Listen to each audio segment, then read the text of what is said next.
Hi everyone, welcome back to a new Roblox story. This time, it's a story that we found on Reddit about the popular Roblox 99 Nights in the Forest. As always, not all of our stories are based on true events, but some are. So, sit back, relax, and enjoy the story, if you dare. Let us know in the comments how many nights you've survived in 99 Nights in the Forest so far. Before we start the story, shout out to Jackson and Bertsef. Thanks to you all for watching our podcast. This story was sent in by one of our listeners. For anyone asking, yes, we're also on YouTube as RoboVlox and RoboVlox YT. Okay, so this happened last night and I still can't explain it. I've been playing 99 Nights for about 2 months now and thought I knew everything about the game mechanics. Boy, was I wrong. I was on night 47 with my usual team. Everything normal until around 2 AM when the deer showed up. But instead of just stalking around our campfire like usual, it stopped directly in front of me and didn't move for like 10 minutes. Just stared. Then my chat got flooded with messages. But here's the thing, they weren't from other players. The messages were coming from the deer itself, and they were calling me by my real name. Not my username, not my display name. My actual first and last name that's nowhere in my Roblox profile. The messages said stuff like, "Hello Sarah Mitchell," and "Sarah, why are you hiding from me?" My teammates couldn't see these messages at all. When I screenshotted them to show my friends, the screenshots just showed normal game chat. But here's where it gets really weird. I live alone, and while this was happening, I kept hearing scratching sounds on my bedroom window, like something was trying to get my attention. I looked outside but saw nothing. The scratching stopped the exact moment I left the game. I've been too scared to play again. Has anyone else experienced something like this? I'm starting to think this game knows way too much about its players. Edit. 30 minutes later. Just checked my window again. There are actual scratch marks on the glass that weren't there yesterday. 5 parallel lines like claw marks. They're on the outside of the glass, 3 stories up. There's no way a person could have made these. The marks are deep too, like whatever made them was really strong. I took pictures, but they came out blurry, like something was interfering with my camera. Update. 1 hour later. Found out my little sister gave the game developers access to my Facebook when she borrowed my computer last week. That explains the name thing. Still doesn't explain the scratching sounds though. Also, I just noticed that my laptop's webcam light was on, even though I had tape over the camera. The tape was still there, but the light was glowing through it. That's never happened before. Update 2, 2 hours later. I called my sister to ask about the Facebook thing. She swears she never gave any game access to my social media. She doesn't even play Roblox. I checked my Facebook app permissions, and there's nothing from 99 Nights or any related company.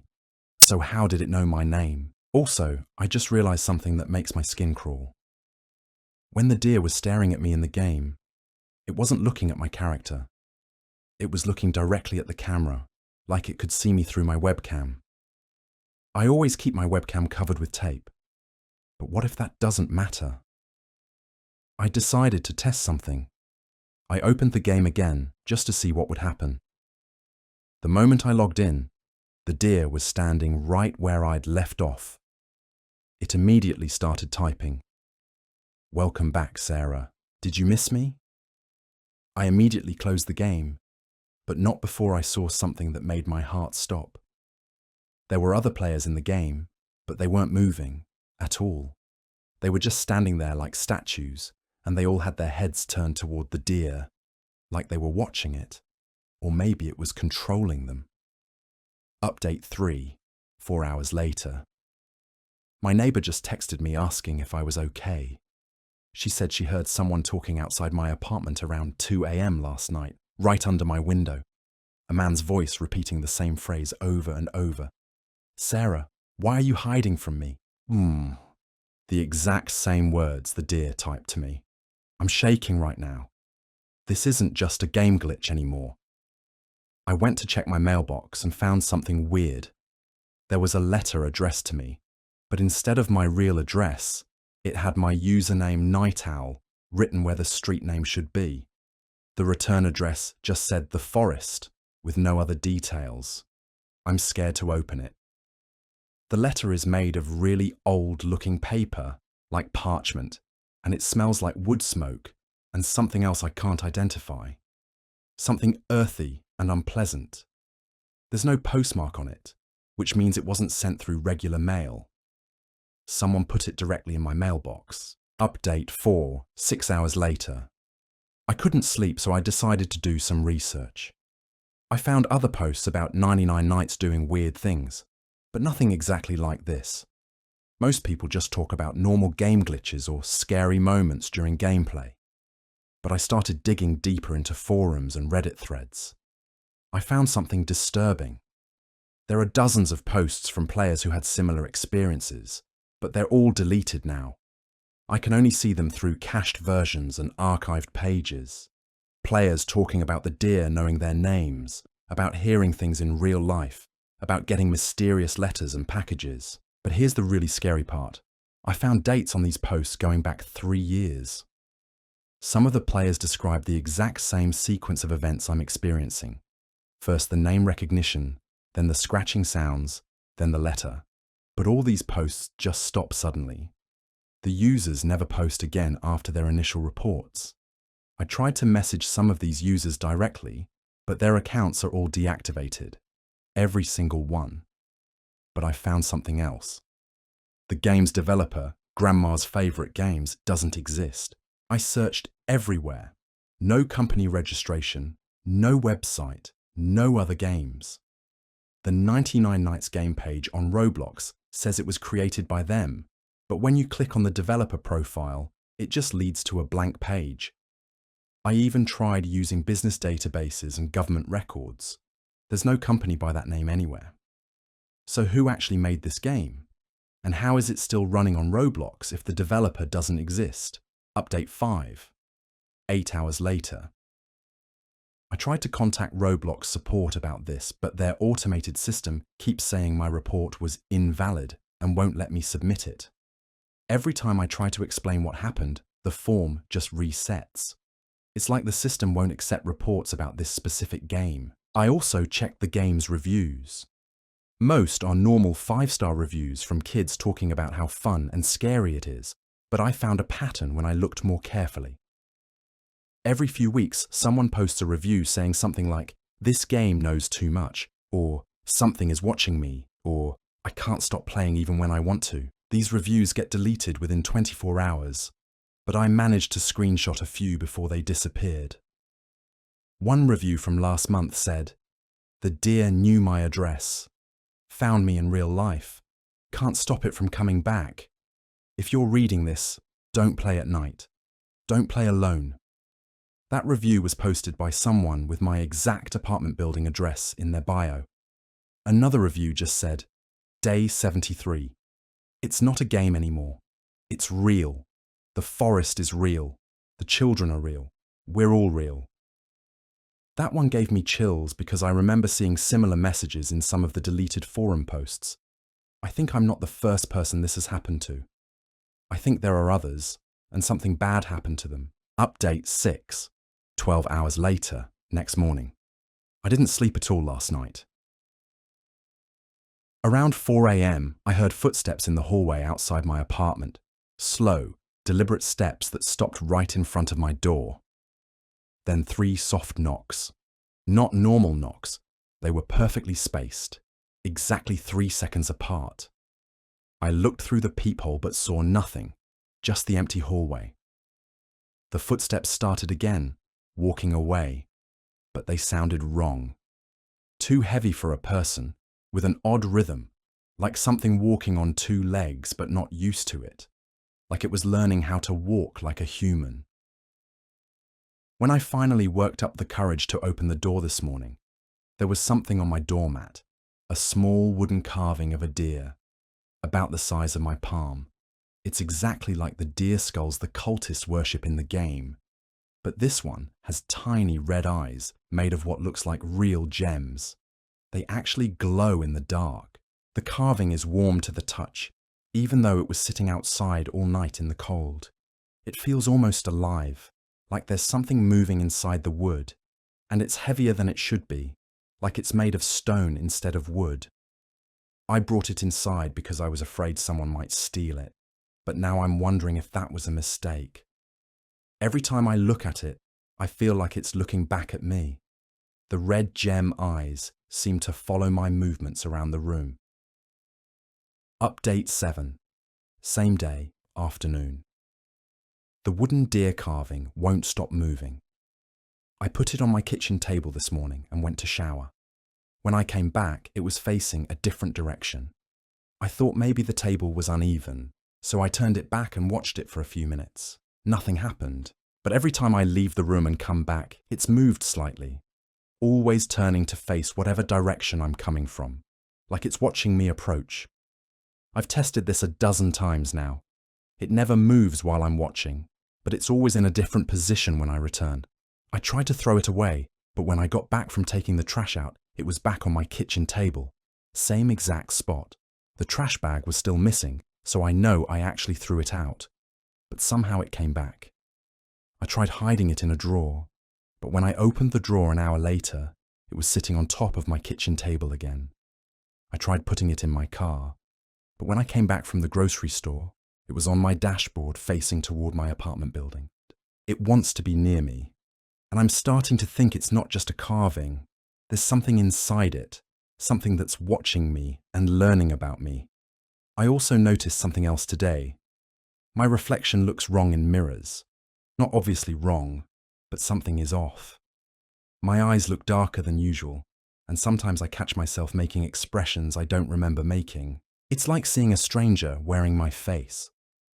Update 8. Same day, evening. I called my mum to tell her about the weird stuff happening. I needed to talk to someone who would believe me, or at least listen without thinking I was crazy. She listened to everything, then got very quiet. After a long pause, she asked me something that made my blood freeze. "Sarah, what did you say the name of that game was again?"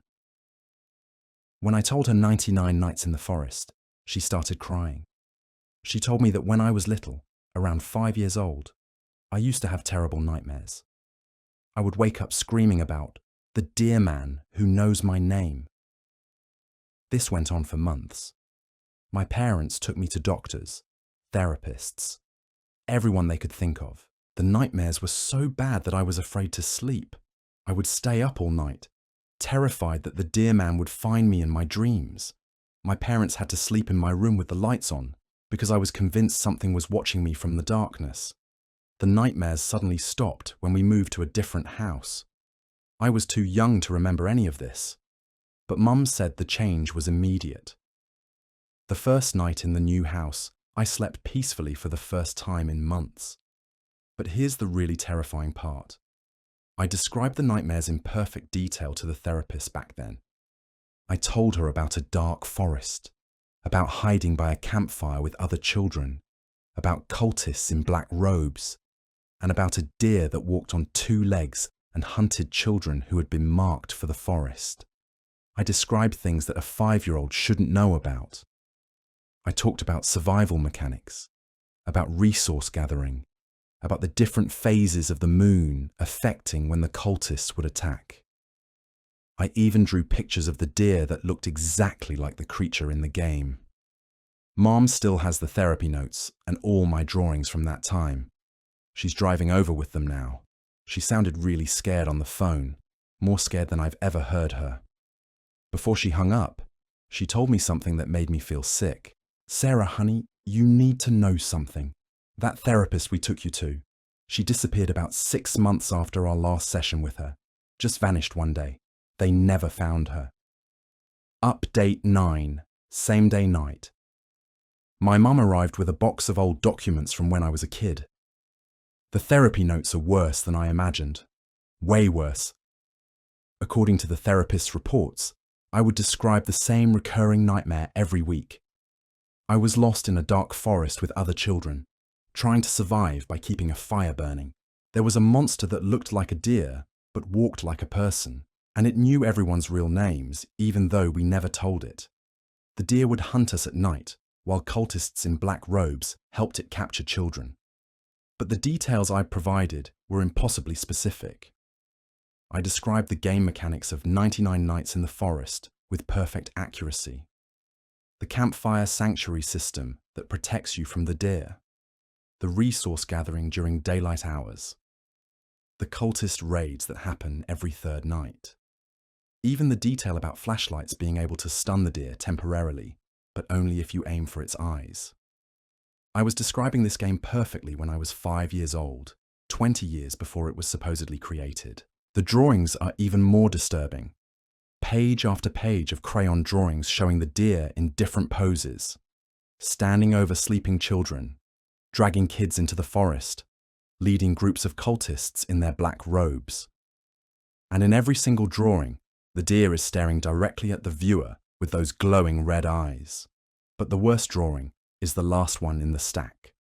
It shows a little girl who looks just like me at that age, standing in a clearing surrounded by dozens of other children. All the children have their eyes closed and their arms spread wide, like they're celebrating something. Above them, the deer is standing on a stone platform with its arms raised toward a full moon.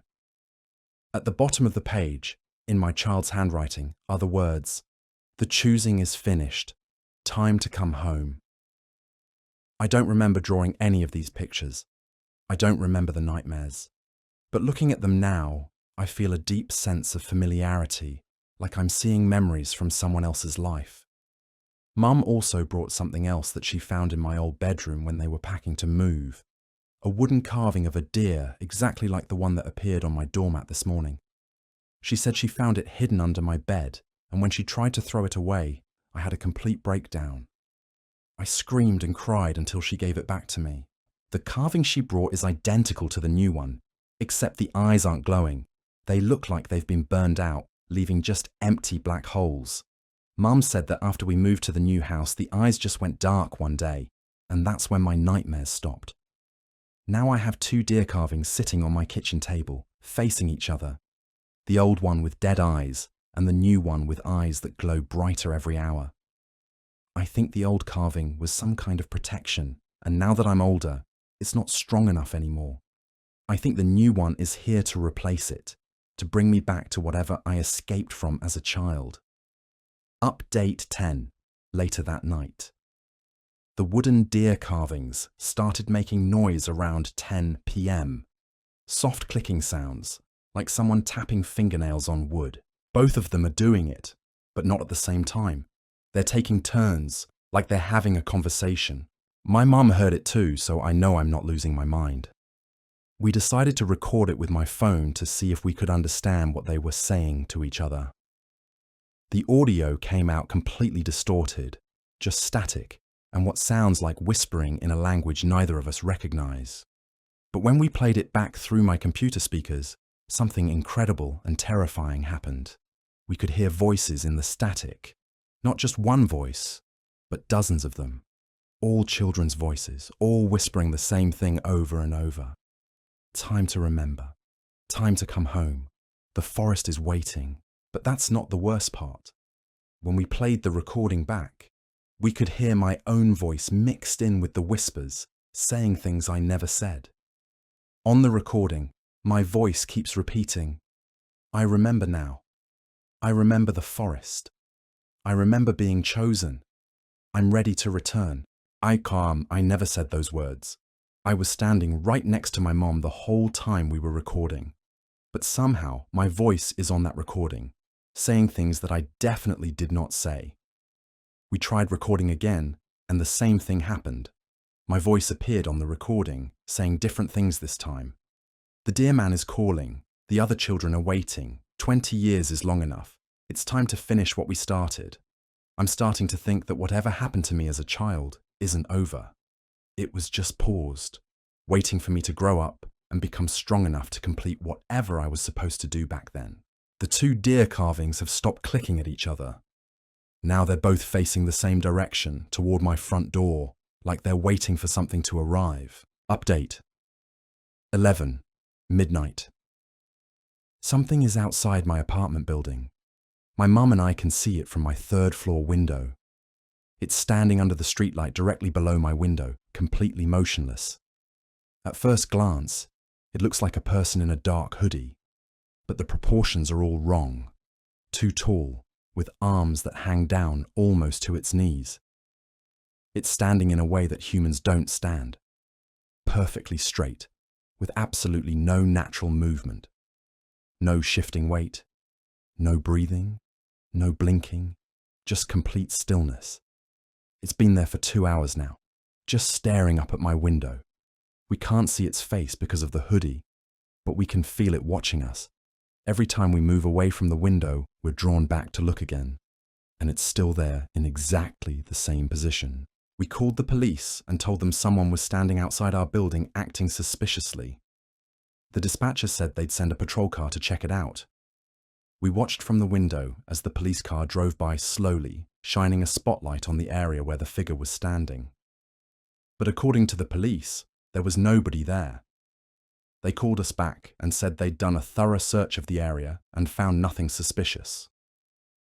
The figure never moved while they were there, but somehow they couldn't see it. It's still there right now as I type this. Still staring up at our window. Still perfectly motionless. Mom noticed something that makes this even more terrifying. She took pictures of the figure with her phone, but when she looked at the photos, they just showed an empty streetlight. The figure doesn't appear in photographs, even though we can see it clearly with our eyes. We tried using different cameras, even my old digital camera from college. Same result. The figure is invisible to cameras, but visible to us. What kind of thing can be seen by human eyes, but not by electronic devices? The deer carvings on my table are both glowing brighter now, and they've started moving more frequently. Every few minutes, they rotate slightly to face different directions, like they're tracking the movement of something we can't see. Update 12. 1 a.m. The figure is gone, but something else happened. My phone started getting text messages from unknown numbers. Not regular texts. They're coming through some app I've never seen before. The app icon looks like a small wooden deer, carving with glowing red eyes. The messages all say variations of the same thing. It's time to come home, Sarah. The forest misses you. Your friends are waiting. You can't hide from who you really are. I've gotten 43 of these messages in the past hour from different numbers. Every time I delete the app, it reinstalls itself immediately. Every time I block a number, a new one starts sending messages. My mum tried to factory reset my phone, but the app came back even after that. It's like it's embedded in the phone's hardware somehow. Or maybe it's not really an app at all. Maybe it's something else using my phone as a way to communicate. The messages are getting more personal now. They're referencing specific memories from my childhood that I shouldn't remember. Details about the nightmares, about the therapy sessions, even about conversations I had with my parents when I was 5 years old. One message said, "Remember when you told Dr. Peterson about the other children? Remember their names. Emma is still waiting. Marcus asks about you. Lucy wants to show you what she learned. I never told my mum about other children in my nightmares." According to the therapy notes, I always described being alone with the deer and the cultists, but somehow these messages know about Emma, Marcus, and Lucy. Names that feel familiar, even though I'm sure I've never heard them before. The most recent message just came through. "Look outside your window, Sarah. Do you see us now? I don't want to look. I don't want to know what's out there. But I can feel something calling to me, pulling my attention toward the window. It's like a voice in my head that's not my voice, telling me to look outside and see who's been waiting for me all these years." Update 13. 2 a.m. We decided to leave my apartment and go to my mum's house across town. Maybe getting away from this place will help break whatever connection these things have to me. But when we got in the car, the radio turned on by itself. Instead of music or news, we heard the sound of wind through trees and distant animal calls. Then voices started coming through the static. Children's voices singing a song I somehow knew all the words to. Come to the forest, come to the trees, come where the deer man waits for thee. Bring all your dreams, bring all your fears. You've been away for too many years. I found myself humming along before I realized what I was doing. Mom looked at me with horror and reached over to turn off the radio, but it wouldn't respond to the controls. The volume kept getting louder, and the children's voices were joined by an adult voice, deep and rough, like something that wasn't used to speaking. You can't run from the forest, Sarah. You've been marked since you were a child. We've been waiting for you to remember. We've been patient, but our patience has limits. The radio kept talking even after Mum turned off the car completely and removed the keys. The voice continued. Every child who enters our forest leaves a part of themselves behind. You left the most important part, Sarah. Your true self. The part that belongs with us. The part that knows who you really are. We had to get out and walk away from the car to make the voice stop. But even standing 50 feet away, we could still hear it faintly, like it was following us. We decided to go to a 24-hour diner to figure out what to do next. But when we walked inside, I immediately knew something was wrong. Every other customer in the diner was wearing a black hoodie and sitting completely still. There were maybe 15 of them, all at different tables, all facing toward the entrance where we'd just walked in. None of them had food in front of them. None of them were talking or moving. They were just sitting there, watching us with their hoods pulled up, so we couldn't see their faces. The waitress acted like everything was normal. She seated us at a table right in the middle of all the hooded figures and handed us menus like this was just a regular night at the diner. But I could see the fear in her eyes. She was scared too, but she was pretending everything was fine. One of the hooded figures slowly turned its head toward our table. Even though I couldn't see its face, I could feel it staring at me. Then another one turned, then another. Soon all of them were facing our table, creating a circle of silent watchers around us. The waitress came back to take our order, but her hands were shaking so badly she could barely hold her notepad. In a whisper, she said, "Please, just order something and leave. They've been here all night waiting for you." That's when I realized this wasn't random. These things had known we would come here. They were waiting specifically for us. Update 14, 3 a.m. We ran from the diner. The hooded figures didn't follow us, but they all stood up in perfect unison when we left. Through the window, I could see them still standing there, all facing the door we'd just gone through, like they were saluting us or saying goodbye. Mum's car won't start. Every time she turns the key, the radio comes back on, playing that same forest sounds and children singing. The engine won't turn over, like something is preventing it from starting. We decided to walk to the nearest police station, but something is following us. Not one of the hooded figures, something else. I can hear it breathing behind us, heavy and wet, like it's not used to breathing air. The breathing sounds labored, like whatever is making it is having trouble with the physical act of respiration.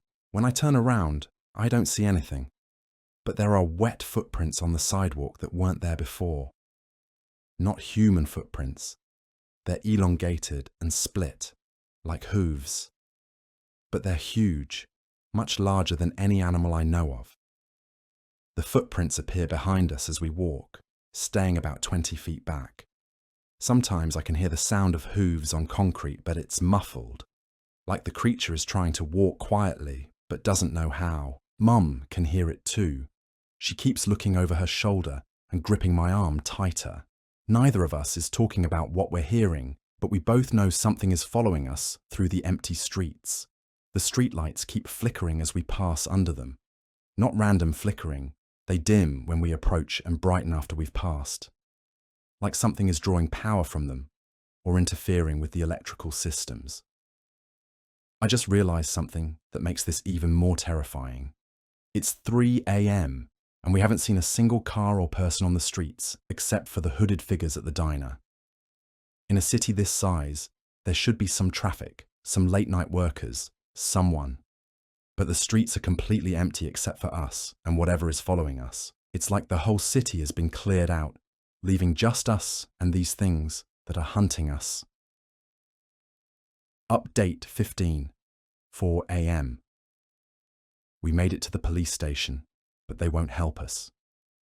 The desk officer listened to our story with a completely blank expression, like he'd heard it before. When we finished explaining everything, he pulled up something on his computer and got a weird look on his face. He told us there was nothing they could do and suggested we stop playing games that aren't meant for us. When we asked what he meant, he just repeated that exact phrase, games that aren't meant for you. As we were leaving, I glanced at his computer screen. He was looking at what appeared to be my Facebook profile, but it wasn't the real one. This profile had photos I've never taken, pictures of me in a dark forest, surrounded by other people in black robes, posts I've never written, talking about returning to the forest and completing the ritual. The fake profile's bio said, currently playing 99 nights in the forest, night 84 of 99, almost time to come home. I've never been past night 47 in the game, and I haven't played since this all started 3 days ago. But somehow, this fake profile is tracking progress that I'm not making, in a game I'm not playing. The police officer noticed me looking at his screen and quickly minimized the window. But before he did, I saw that he had multiple tabs open, all showing similar fake profiles for other people. Dozens of them, all with the same bio. Currently playing 99 nights in the forest, followed by different night numbers. Some of the profiles showed people I recognized from the archived forum posts I'd found earlier. The ones who had reported similar experiences and then disappeared. According to these fake profiles, they were all still playing the game, even though their real accounts had been deactivated years ago. As we left the police station, the officer called out after us, "Sarah, you should know that resistance only makes it harder on yourself. It's easier if you just accept what you are and go where you belong." I never told him my name. Update 16, 5 a.m. dawn. The sun is coming up, but we're not safe.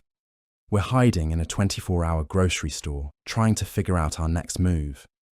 But even here, things are wrong.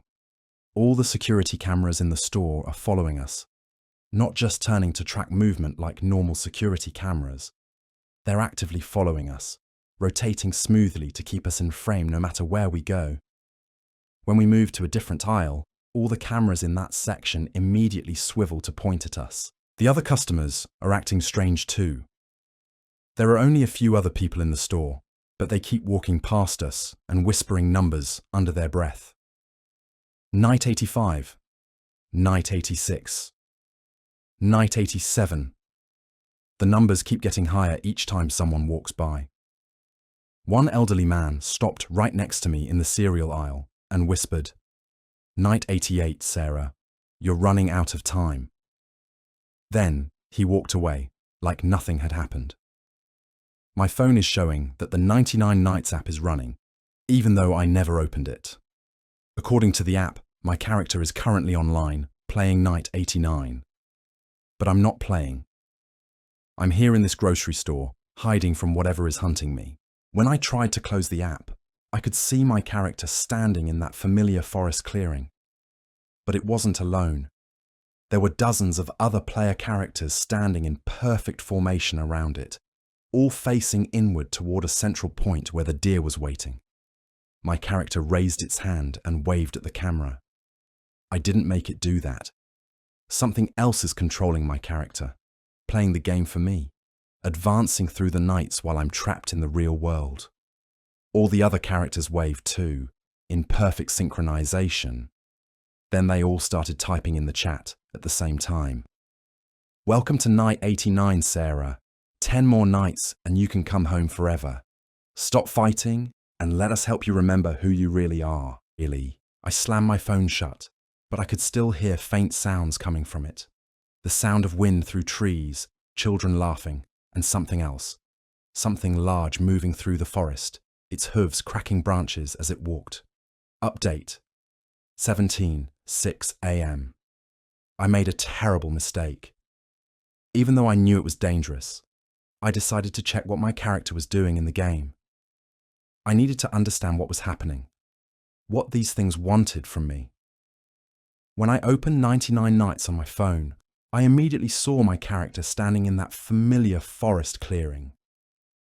But the scene was different than ever before. There were hundreds of other player characters standing in concentric circles around a massive stone altar that I had never seen in the game before. All the characters were perfectly still, like statues. None of them were moving in the normal jerky way that human players move. They stood with perfect posture, all facing toward the altar where the deer was waiting. My character was in the innermost circle, closest to the altar. When I tried to move it, nothing happened. The movement controls didn't respond at all. It was like I was just a spectator, watching someone else play my character. That's when I noticed the names above all the other characters. Emma, Marcus, Lucy, the names from the text messages. But there were so many more. Hundreds of children's names, all floating above motionless characters in that clearing. Then I realized what I was looking at. These weren't just random player characters. These were all the children who had been chosen like me. All the kids who had the nightmares, who had been marked by the deer, who had supposedly escaped but never really gotten away. The deer on the altar slowly turned its head to look directly at the camera. Not at my character, but at the camera itself. At me. Its red eyes were brighter than I'd ever seen them, and when it opened its mouth to speak, I could hear its voice coming through my phone's speaker. "Hello, Sarah. Thank you for coming home." All the other characters turned to look at the camera at exactly the same time. Hundreds of them, all staring at me with empty, glowing eyes. And they all started typing in chat simultaneously, filling the screen with the same message repeated over and over. "Welcome home, Sarah. Welcome home, Sarah. Welcome home, Sarah." I tried to close the app, but it wouldn't respond. I tried to turn off my phone, but the screen stayed on. The deer stepped down from the altar and walked toward my character, its hooves making soft clicking sounds that I could hear through my phone. When it reached my character, it placed one clawed hand on my character's shoulder and leaned down to whisper something. I couldn't hear what it said, but my character nodded and started walking toward the altar. That's when I managed to force my phone to shut down by holding all the buttons at once. But I'm terrified of what will happen when I turn it back on. I'm scared that my character will be standing on that altar, and that whatever ritual they're performing will be complete. Mom is looking at me with tears in her eyes. She knows what this means. She knows that whatever we thought I escaped from as a child has found me again, and this time there might be no escape. Update 18, 7 a.m. My mum just noticed something that proves how deep this conspiracy goes. While I was dealing with the phone situation, she did some research on her own. She looked up the address of my old childhood home, the place where I had the nightmares about the deer and the forest. That house was demolished 15 years ago. The empty lot was turned into a small wooded park. Mom drove by this morning to take pictures, and what she found there changes everything. The park has a name: 99 Nights Memorial Forest. There's a plaque by the entrance that says it was dedicated to the children who found their way home. The plaque is dated 20 years ago, right around the time my nightmares stopped. But Mum swears this park wasn't there when we lived in that neighbourhood. She took dozens of pictures of the park, and they show things that shouldn't be there. In the centre of the park is a stone circle with carved symbols that look exactly like the cultist altars from the game. The symbols are old, weathered by years of rain and snow, but they're definitely the same ones I saw in my character's game world. And in the middle of the circle is a statue, a 10-foot-tall statue of the deer, standing on two legs with its arms raised toward the sky. The statue is made of black stone that seems to absorb light, and its eyes are red gems that actually glow even in daylight. But the most terrifying part is the base of the statue. It's covered in names carved into the stone. Hundreds of names, maybe thousands, carved in layers going back decades.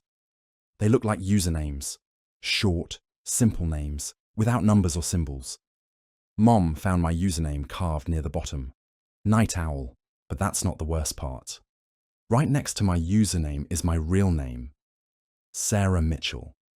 And underneath both names is a date, 3 days ago. The exact date when this all started, when the deer first called me by my real name in the game. My mum found her name carved into the stone too, even though she's never played the game in her life. Her maiden name from before she got married, a name that hardly anyone knows anymore. The date next to her name is today. We're both marked now. Both carved into that stone monument in a park that shouldn't exist, dedicated to children who were supposedly rescued, but apparently never really escaped. Mom also noticed something else in her photographs that she didn't see while she was there. In several of the pictures, there are shadowy figures standing among the trees around the monument. Dozens of them, all wearing black hoodies, all perfectly motionless. They don't show up clearly in the photos, just dark shapes that might be people or might be shadows. But there are too many of them, and they're all facing toward the statue, toward the deer, toward the names carved in stone, toward us. Update 19, 8 a.m. We're at the park now. Mum insisted we needed to see it in person to understand what we're really dealing with, but being here is so much worse than just seeing the pictures. The statue is massive up close, even more imposing than it looked in the photos. The black stone seems to drink in the morning sunlight, creating a dark shadow that extends much further than it should. The red gem eyes are definitely glowing, pulsing slowly like a heartbeat. But the really horrible part is the base of the statue. The carved names cover every inch of stone, layer upon layer of them going back decades. Some of the names are so old they're almost worn away by weather, while others look like they were carved yesterday. I found my name exactly where Mom said it would be, but seeing it in person is different. The letters look like they were burned into the stone rather than carved, and they're warm to the touch. When I traced my finger over the letters, I felt a shock of recognition, like I was remembering something I'd forgotten long ago. Next to my name are dozens of others that feel familiar. Emma, Marcus, Lucy, and so many more. Names that I somehow know, even though I'm sure I've never heard them before. When I touch these names, I get flashes of memory. Or maybe they're someone else's memories. I see faces of other children, all about my age, all with the same expression of fear and confusion that I must have had during my nightmares. I see us standing together in a dark forest, holding hands around a campfire while something large and terrible stalks through the trees around us. Mom found something even more disturbing. Hidden among the older names near the top of the monument, she found the name of my childhood therapist, Dr. Margaret Peterson. The date next to her name is from 6 months after my family stopped seeing her, the same time she disappeared. So she didn't just vanish randomly. She was taken, collected, added to whatever group of people this thing has been gathering over the years. Looking around the park, I can see we're not alone. There are people standing among the trees, just like in Mum's photographs. But now I can see them clearly, and they're not trying to hide. Dozens of them, all wearing black hoodies, all standing perfectly still and facing toward the statue. They're of all ages. Some look like children, others are clearly adults. Some of the smaller figures might be kids as young as 5 or 6. All of them have the same unnatural stillness, the same perfect posture, the same sense of patient waiting. And they're all looking at us, not moving, not speaking, just watching as Mom and I examine the monument and read the names carved into its base. I think these are all the people whose names are on the statue, all the children who were chosen, all the adults who got too involved in trying to help or investigate. They're all here, gathered in this place that exists between the real world and the game world. They've been waiting for us to come. Waiting for us to understand what we really are and what we're supposed to become. Update 20, 9 a.m.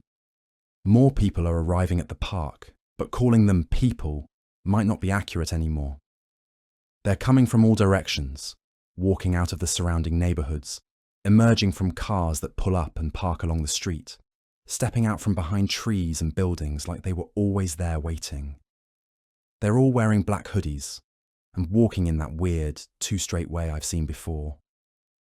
Men, women, children, elderly people, but all moving with the same unnatural gait, like they're not used to their bodies, or like something else is controlling their movements. They're arranging themselves in concentric circles around the deer statue, facing inward. None of them are talking, but I can hear a low humming sound coming from the group. It starts soft but gets louder as more people arrive. Mom and I are still standing by the monument, reading names and trying to understand what this place really is. But I can feel the circles of hooded figures slowly closing in around us. Not aggressively. They're not rushing or threatening us. They're just gradually reducing the space between us and them, herding us closer to the statue. I've counted at least 100 people now, maybe more. Some of them look like they've been here for years. Their clothes are faded and worn. Their movements are slow and deliberate. Others look like recent additions, still adjusting to whatever they've become. The humming is getting louder, and I'm starting to recognize it as a melody. It's the same song I heard on the car radio, the one the children's voices were singing. Come to the forest, come to the trees, come where the deer man waits for thee. But now, it's not just children singing. All these hooded figures are humming along, creating a harmony that seems to come from everywhere at once. The sound is getting into my head, making it hard to think clearly, making me want to join in. I can see children among the hooded figures now. Some look really young, maybe the same age I was when I first had the nightmares. They're all perfectly silent and walking with that same unnatural gait, but somehow I can tell they're smiling under their hoods. They're happy to see me, happy that I've finally come back to where I belong. The red gem eyes on the deer statue are getting brighter as more people arrive. And I swear the statue is starting to move slightly. Not full movement, but tiny shifts. The head tilting slightly to look at different parts of the crowd. The fingers twitching. The chest rising and falling like it's breathing. My phone keeps buzzing with messages from the Deer app. But now they're not just text messages. They're photos. Photos of me and my mom from throughout the morning, at the police station, at the grocery store, driving to this park, standing here reading the names on the monument. But these photos are taken from impossible angles. High up, looking down at us, like something was flying overhead and watching us the entire time. The most recent photo shows us standing here right now, surrounded by all these hooded figures, taken from directly above like the photographer is floating in the air. Whatever is taking these photos has been tracking us all morning. It knows everywhere we've been, everything we've done. It's been documenting our journey to this place, like it's proud of how well its plan has worked. Update 21, 10 a.m. The humming has turned into actual chanting. I still can't understand most of the words, but they sound familiar, like something I heard in dreams a long time ago. The language is old, pre-human maybe, with sounds that human vocal cords shouldn't be able to make. But occasionally I catch phrases that I do understand. The choosing is complete. The forest calls its children home. 20 years of waiting ends today. The red gem eyes on the deer statue are now so bright they're casting red light on all the trees around us. The statue is definitely moving now. Subtle movements, but real ones. The head turns slowly to look at different sections of the crowd. The arms shift positions slightly. The mouth opens and closes like it's trying to speak, and then it does speak. A voice comes from the statue, deep and rough like grinding stone, but somehow familiar. Sarah Mitchell, you have travelled far to return to us. You have remembered your name, your purpose, your destiny. The 20 years of exile are complete. All the hooded figures stop chanting and turn to look at me. Even though I can't see their faces, I can feel hundreds of pairs of eyes staring at me expectantly. The statue continues. You were chosen as a child because your spirit was strong, your connection to the forest deep. We let you go so you could grow, could mature, could become powerful enough to help us bridge the gap between our world and yours. My phone is buzzing constantly now with messages from the Dear app, but I'm afraid to look at them. I can feel something changing inside me. Like memories that aren't mine are trying to surface. Images of this place, of these people, of rituals and ceremonies I've never witnessed, but somehow remember participating in. The game you call 99 Nights in the Forest is not a game, the Deer statue continues. It is a training ground, a way for us to teach our chosen children the skills they will need when they return to us. Every night survived in the game is one step closer to understanding your true nature. That's when I realized what the 99 nights really mean. It's not just about surviving in a game, it's about remembering who I really am, what I really am. The nightmares I had as a child weren't nightmares at all. They were memories of my real life, the life I was meant to live before my parents took me away from here. I can feel the memories coming back now, stronger with each passing moment. Being in the forest with the other chosen children, learning to hunt, to track, to move silently through the darkness, learning to communicate with the deer, to understand its ancient language, to help it find and collect other children who belonged with us. The hooded figures around us are all children I grew up with in the forest. Emma, Marcus, Lucy, and dozens of others. We were a family, a pack, a community of children who were special, who had abilities that normal human children don't have. And now it's time to come home. Update, 22:11 a.m. I think I understand now what's really happening here. This isn't about some evil entity stealing children. It's about returning to where I belong, to what I really am. The memories are flooding back now, clearer than they've ever been. I remember being in the forest as a young child, but not as a victim, as a member of a community. The other children and I lived there willingly, protected by the deer, learning ancient skills and knowledge that regular humans have forgotten. We weren't trapped. We were chosen, selected because we had abilities that made us special. We could see things that others couldn't see, hear voices that others couldn't hear, understand languages that others couldn't understand. The game, 99 Nights in the Forest, isn't a trap. It's a training program. Every night survived in the game teaches skills that we need in the real forest. Resource management, strategic thinking, how to work as a team, how to survive in a hostile environment. It's preparing chosen children for their real purpose. The 99 Nights aren't about escaping from something. They're about preparing to return to something. Each night completed is one step closer to remembering who you really are and where you really belong. My parents didn't rescue me from the forest when I was 5 years old. They stole me from my real family. The nightmares I had weren't trauma from some horrible experience. They were homesickness, my subconscious mind trying to remember where I belonged and who I was supposed to be with.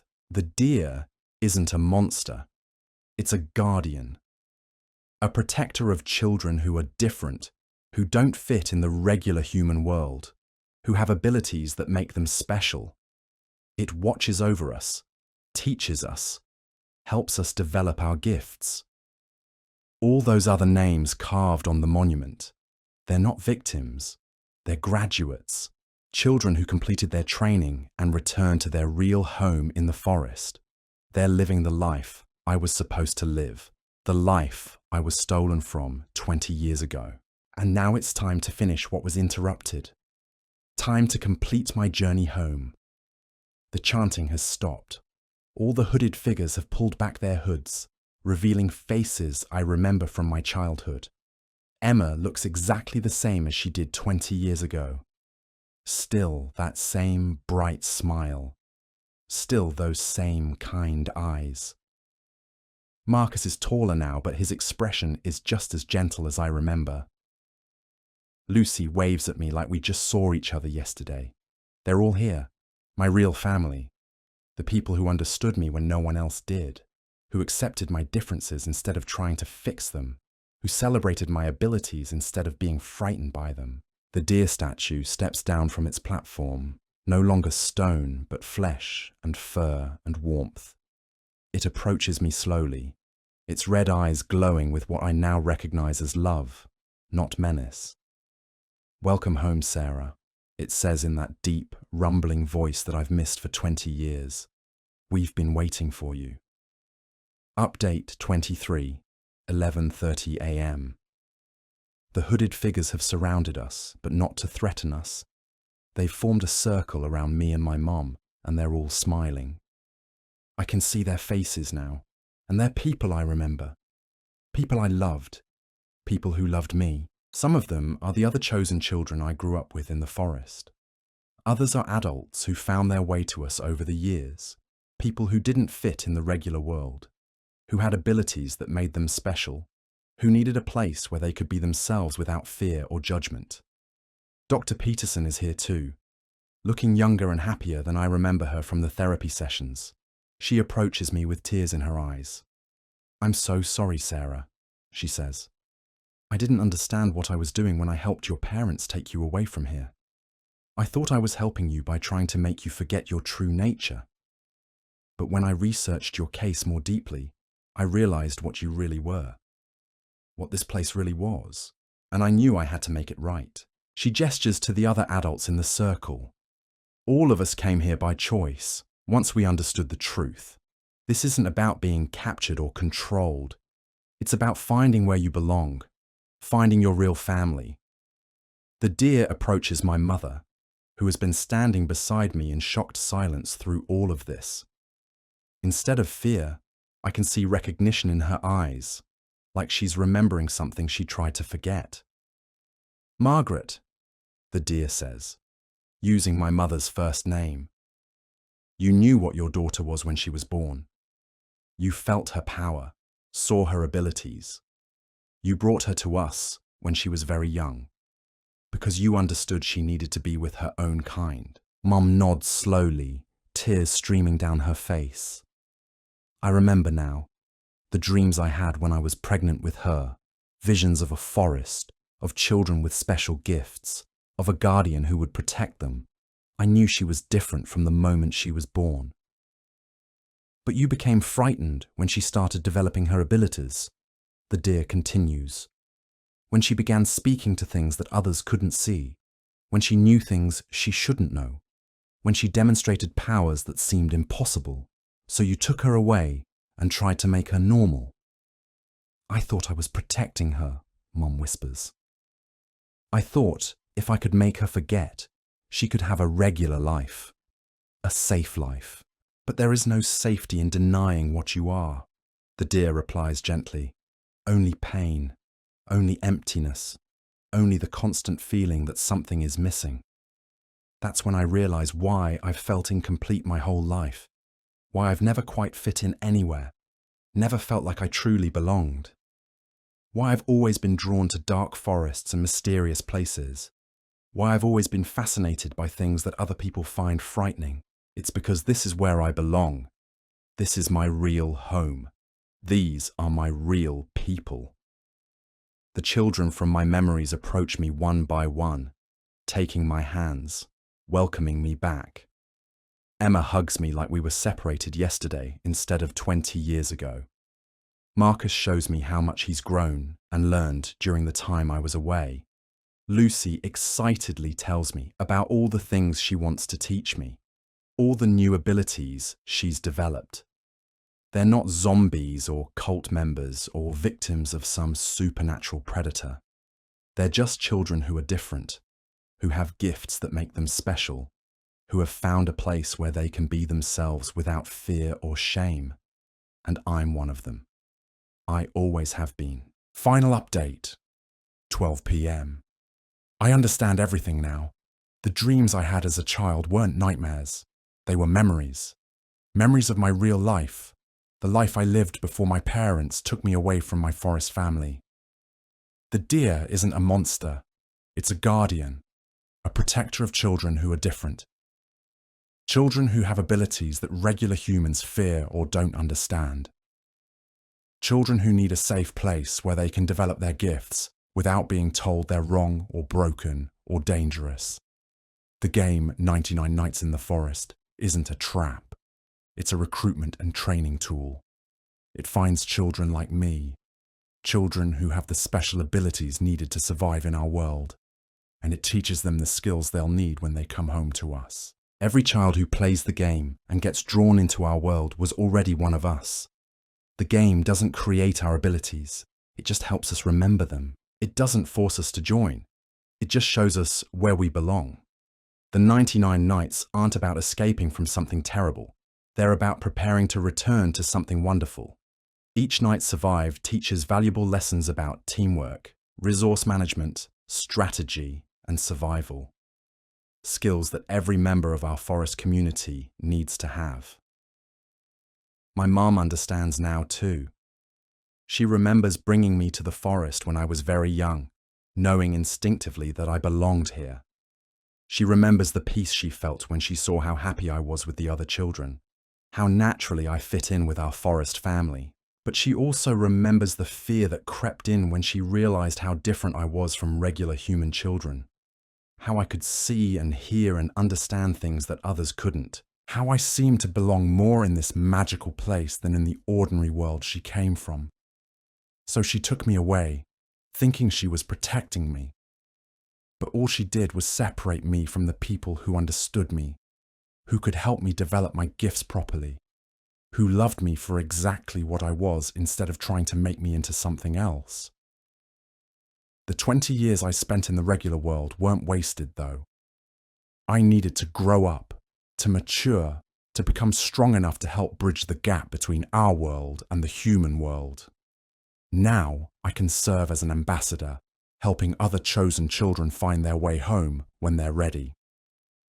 The deer approaches me one final time, and I can see now that its red eyes aren't threatening or evil. They're warm and loving and full of ancient wisdom. When it speaks, its voice is gentle. Sarah Mitchell, also known as Night Owl, daughter of the forest, guardian of the chosen children. Are you ready to complete your journey home? I look around at all these faces I remember and love. Emma, Marcus, Lucy, Dr. Peterson, and dozens of others. My real family, the people who understand what I am and celebrate my differences instead of fearing them. I think about the life I've been living for 20 years, always feeling out of place, always sensing that something was missing, always drawn to dark forests and mysterious places without understanding why. And I think about the life I could have here, surrounded by people like me, developing abilities I've had to suppress, learning ancient knowledge that's been forgotten by the regular world, helping other chosen children find their way home. The choice is easy. Yes, I tell the deer. I'm ready to come home. The forest around us shimmers and changes, becoming more real and more magical at the same time. The trees grow taller and more ancient, their branches reaching toward a sky filled with stars I've never seen before. The air fills with the sounds of nocturnal creatures that exist nowhere else in the world. My mom takes my hand, and I can feel her changing too. Her connection to this place, suppressed for 20 years, is awakening again. She belongs here as much as I do, not as one of the chosen children, but as one of the adults who protects and guides us. Welcome home, Emma says, taking my other hand. Welcome home, Marcus agrees, grinning at me. Welcome home, Lucy adds, bouncing excitedly. Welcome home, Dr. Peterson says, with tears of joy in her eyes. Welcome home, all the others say in unison. And finally, I am home. The game continues, but now I understand what it really is. Every night, new children discover 99 Nights in the Forest on Roblox. Children who are different, who have abilities, who don't quite fit in the regular world. The game teaches them, trains them, prepares them, and when they're ready, when they've completed their 99 nights of preparation, they receive an invitation. A call to come home. To join their real family in the forest that exists between worlds. Some resist at first, confused by a lifetime of being told they're wrong or broken. But eventually, they all remember who they really are. They all find their way home. Just like I did. If you've read this far, you're probably already one of us. Check your dreams tonight. Look for the forest. Listen for your real name being called by voices that love you. The 99 nights are about to begin, and when they're complete, you'll understand everything. Welcome home.